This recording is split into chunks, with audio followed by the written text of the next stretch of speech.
Assalamualaikum warahmatullahi wabarakatuh. Perkenalkan kami dari kelompok 4 yang beranggotakan Ikhlas Ulama, Muhammad Ridwan, dan Refael Lambang. Kami di sini akan membawakan sebuah judul yaitu analisa kestabilan sistem penyiram tanaman otomatis.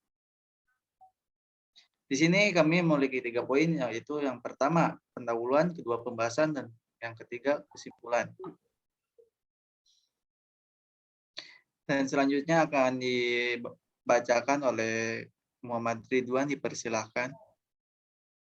Ya, terima kasih. Yang pertama adalah latar belakang. Latar belakang di sini adalah seiring berkembangnya ilmu teknik elektronika mikro atau elektronika berbasis pemrograman yang mana dapat diterapkan pada kehidupan sehari-hari, maka akan membantu efisiensi tenaga pada manusia atau meringankan suatu pekerjaan.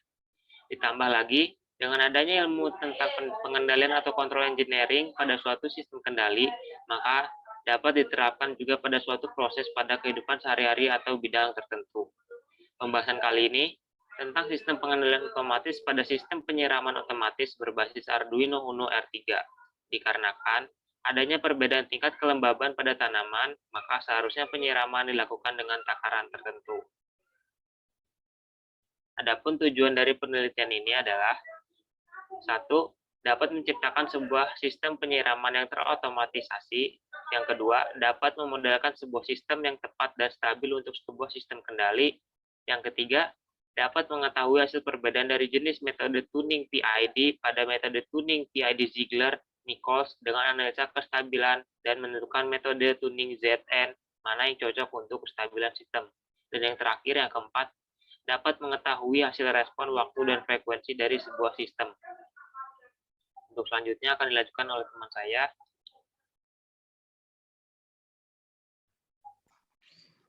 Baik, di sini kami memiliki konsep umum produk, yaitu contoh produk yang akan kami buat. Yang pertama itu ada tanda panah ya, yang warna abu, itu pipa berjenis PVC yang dilubangi fungsinya untuk menyalurkan air ketika sistem bekerja. Dan itu kotak merah sebagai panel box atau tempatnya komponen-komponen penting. Dan yang ketiga itu warna warna coklat ke kuning-kuningan. Itu sebagai lahan yang akan digunakan alat tersebut. Next.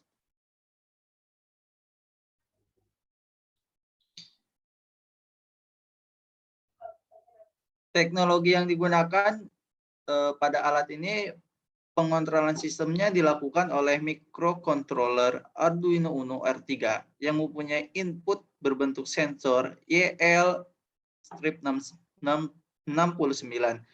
Sensor ini akan mendeteksi kelembapan yang berada dalam tanah dan menampilkannya pada LCD.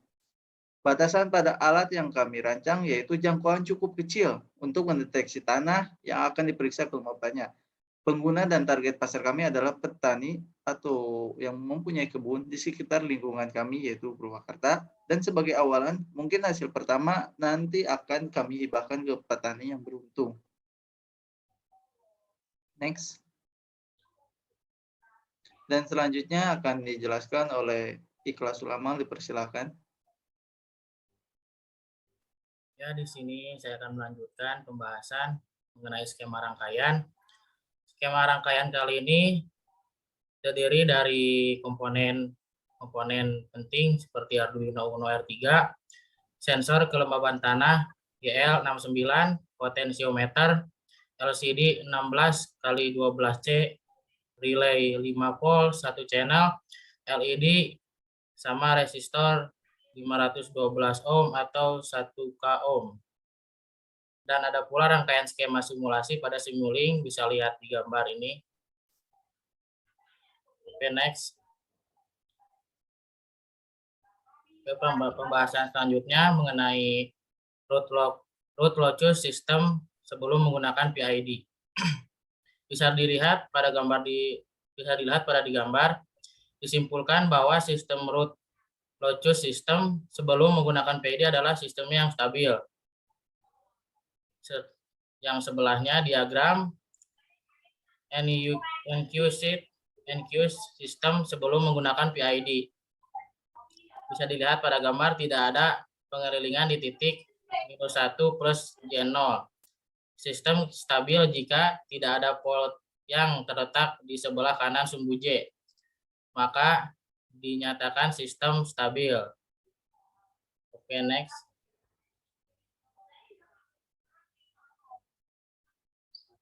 Selanjutnya ada diagram Bode dan margin respon frekuensi sistem sebelum menggunakan PID. Di sana diketahui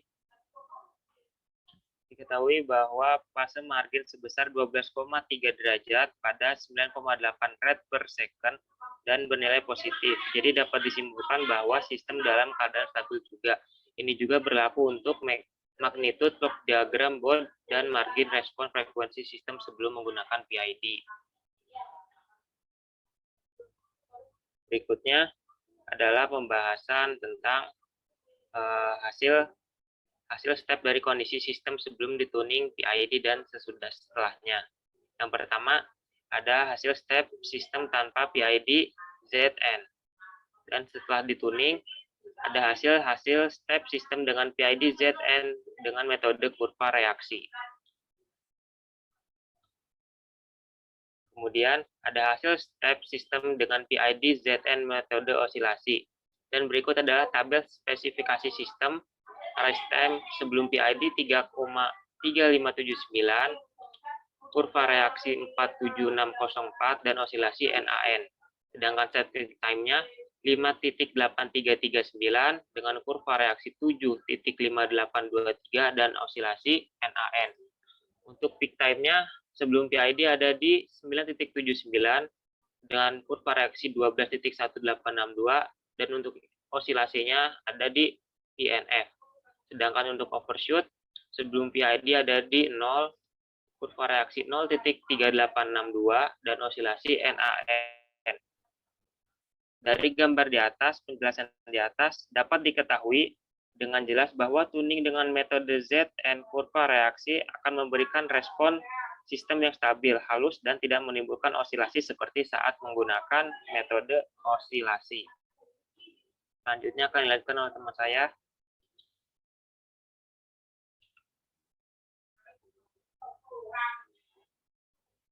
Baik, di sini kesimpulannya yaitu yang pertama, sistem pada saat belum menggunakan dan setelah menggunakan PID yang telah dituning dengan metode kurva reaksi adalah sistem yang stabil. Untuk tuning Ziegler, Strip-Nichols dengan metode osilasi menyebabkan sistem menjadi tidak stabil. Yang kedua yaitu manipulate variabel atau MV adalah kebetulan sama dengan nilai performasi dari pompa atau nilai debit yang dapat dipindahkan pompa.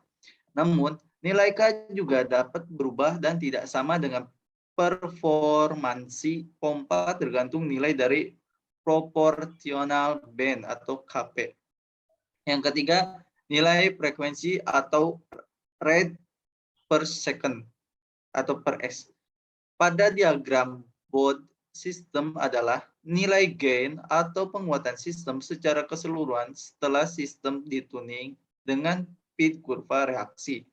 Yang keempat, sistem termasuk ke dalam tipe 0 saat sebelum dituning PID dan tergolong sistem tipe 2 pada saat setelah dituning PID berdasarkan kesalahan static error steady state dan nilai error dari sistem setelah dituning PID terhadap respon step adalah bernilai 0 terhadap nilai step dan bernilai 0 terhadap respon sinusoidal. Yang kelima, nilai tuning PID pada masing-masing metode memiliki pengaruh masing-masing pada sistem. Next. Sekian dari kami. Kurang lebihnya mohon dimaafkan. Wassalamualaikum warahmatullahi wabarakatuh. Waalaikumsalam.